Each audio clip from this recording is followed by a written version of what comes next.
લીલા ચરિત્ર ચાલે છે એમાં આપણે જોયું કે પૂતના કૃષ્ણને લઈને આકાશમાં ઊંચે સુધી જાય છે અને વ્રજવાસીઓ બધાય કૃષ્ણની અને પૂતનાની પાછળ પાછળ જાય છે, પણ બધાય વ્રજવાસીની નજર કાનુડામાં હતી, પૂતના તરફ કોઈની નજર હતી નહીં.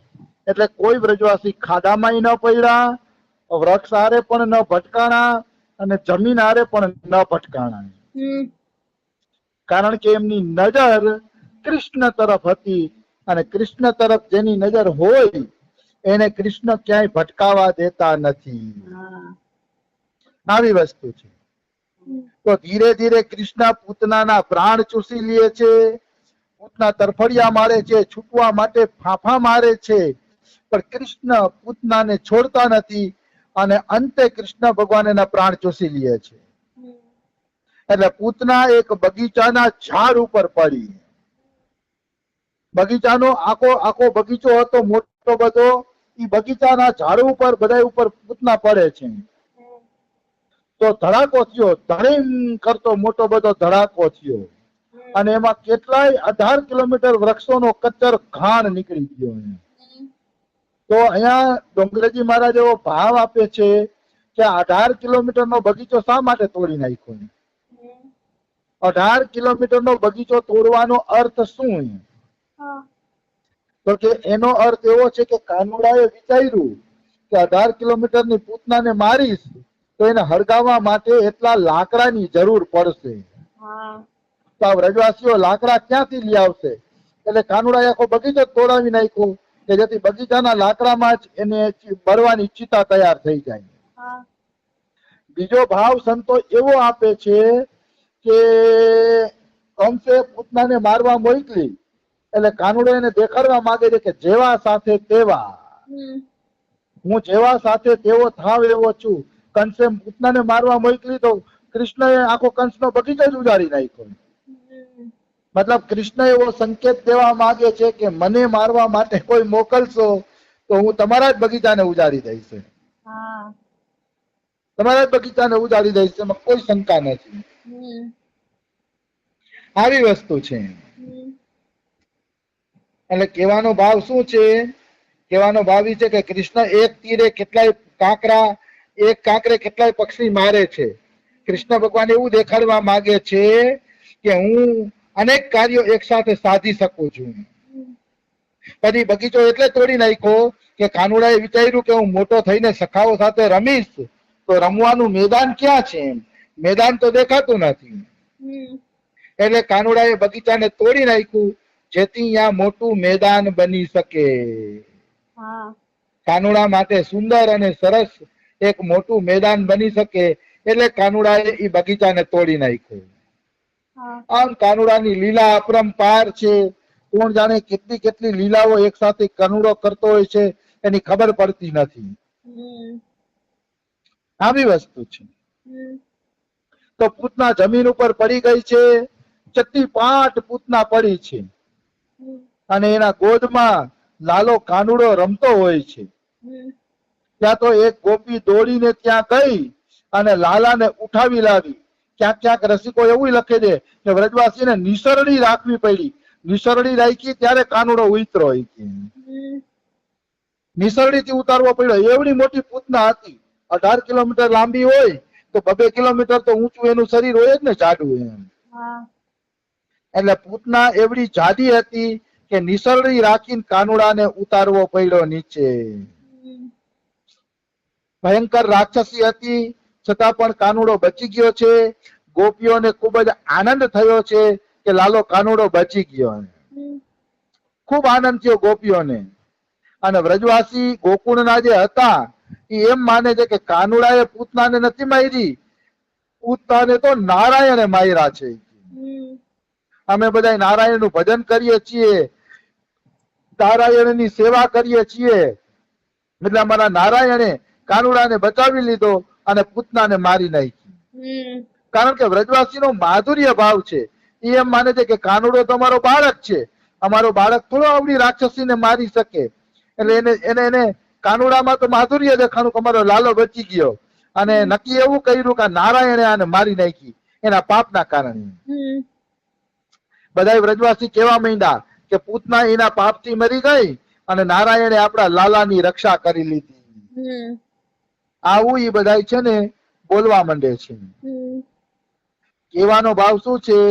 કહેવાનો ભાવ વ્રજમાં ઐશ્વર્ય છે જ નહીં. કાનુડાએ પૂતના મારી, કાગાસુર માર્યો, બકાસુર માર્યો, અકાસુર માર્યો, તોય વ્રજવાસી એમ જ માને છે કે લાલો અમારો છે.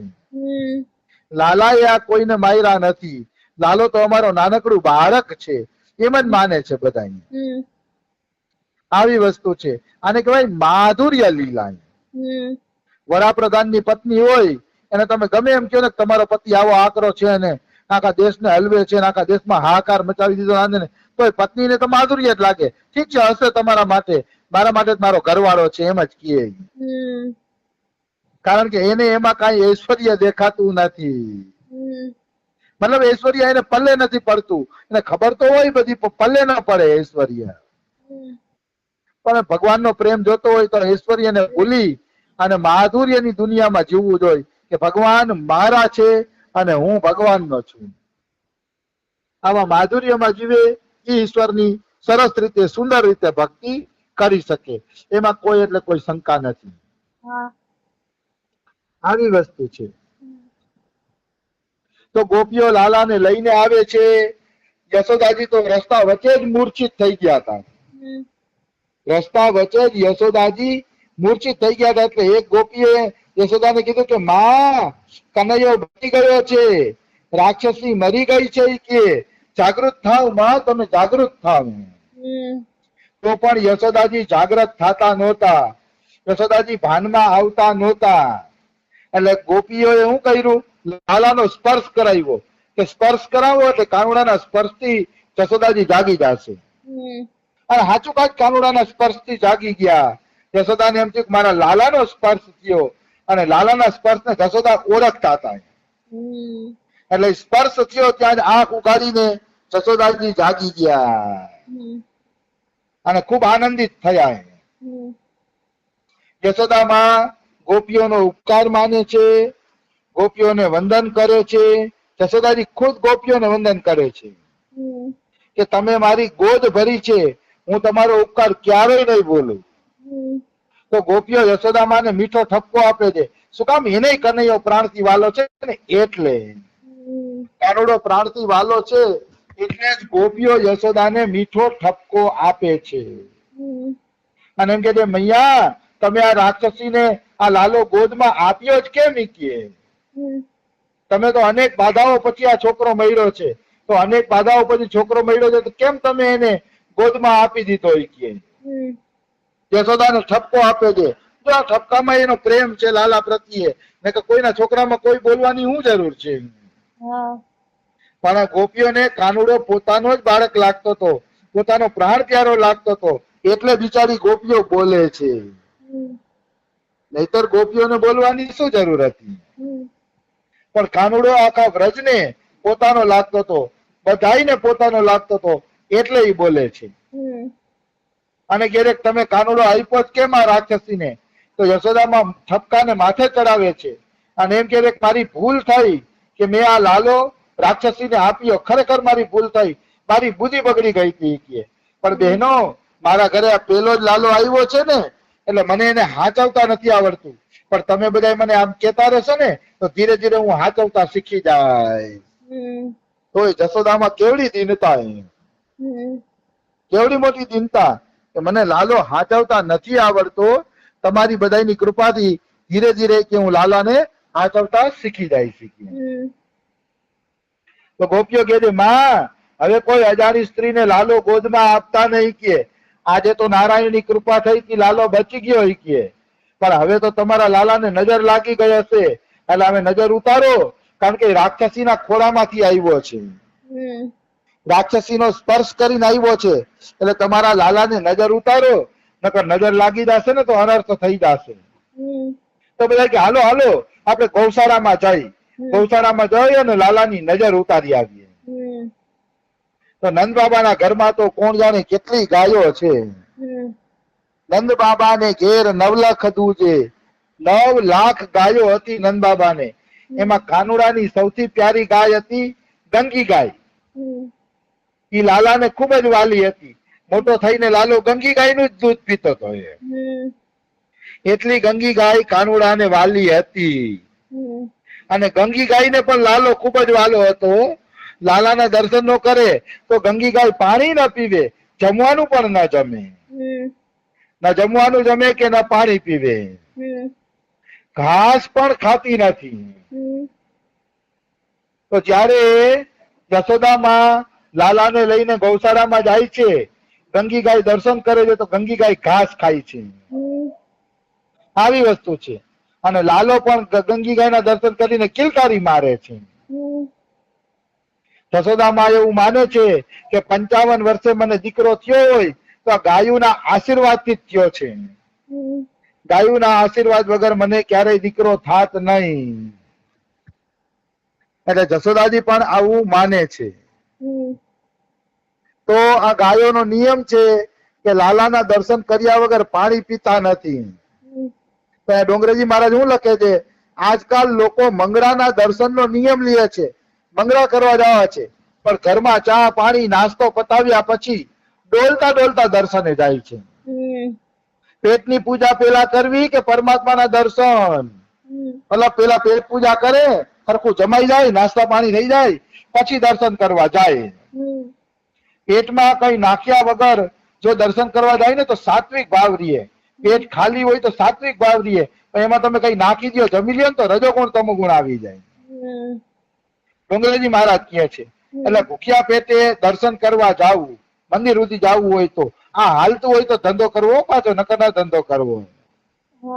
મારા જેવાને તો ભૂખ્યા પેટે મંદિર જાય તો ગેસ થઈ જાય. ત્યાં સુધીમાં તો મારે તો પેટમાં નાખવું, પેટમાં જમવું કઈ પછી જ બધા કામ ઉકલે, જેની જેવી તાસી રે.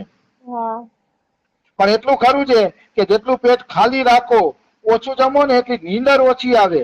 તમને સાત્વિક ભાવ રહીએ એ તો પાકું. એમાં બે મત નથી. ખાલી પેટ એટલે સાત્વિક ભાવ જરૂર જાગશે, નીંદર ઓછી આવશે, એમાં કોઈ શંકા નથી. તો ગોપી નજર ઉતારવા માટે ગંગી ગાય પાસે જાય છે.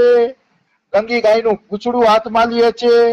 પૂંછડું હાથમાં લઈને લાલાના આખા શરીર ઉપર 3 વાર ફેરવે છે. આખા શરીર ઉપર ગંગી ગાયનું પૂંછડું 3 વાર ફેરાયું. પછી ગોપી બોલી, લાલાને કોઈની નજર લાગી હોય, કોઈ ગ્રહની બાધા થઈ હોય, કોઈ અલાબલા વળગ્યું હોય તો બધું નીકળીને ગંગી ગાયના પૂંછડામાં વયું જાય. ગોપી એમ કે છે. આપણે તો એટલે ગોપી આવું કેમ કરતી હશે? ગાયના પૂંછડામાં અલાબલા નાખી દેવાય? તો કે ગાય સમર્થ છે, ગાયમાં બધા દેવતાઓનો નિવાસ છે, એટલે ગાયને કઈ ન થાય. આ માધુર્ય ભાવ છે. જુઓ, આખો જગતનો નાથ છે કાનુડો, અને આખા જગતની નજર ઉતારે છે કાનુડો. આખા જગતની નજર લાગી હોય તો કાનુડાનું નામ લેવાથી એ નજર ઉતરી જાય છે. એ જ કાનુડાને ગોપીઓ અત્યારે નજર ઉતારે છે. શું કામ? તો કે માધુર્ય ભાવ છે. એને ખબર જ નથી કે ભગવાન છે, એટલે એમ કે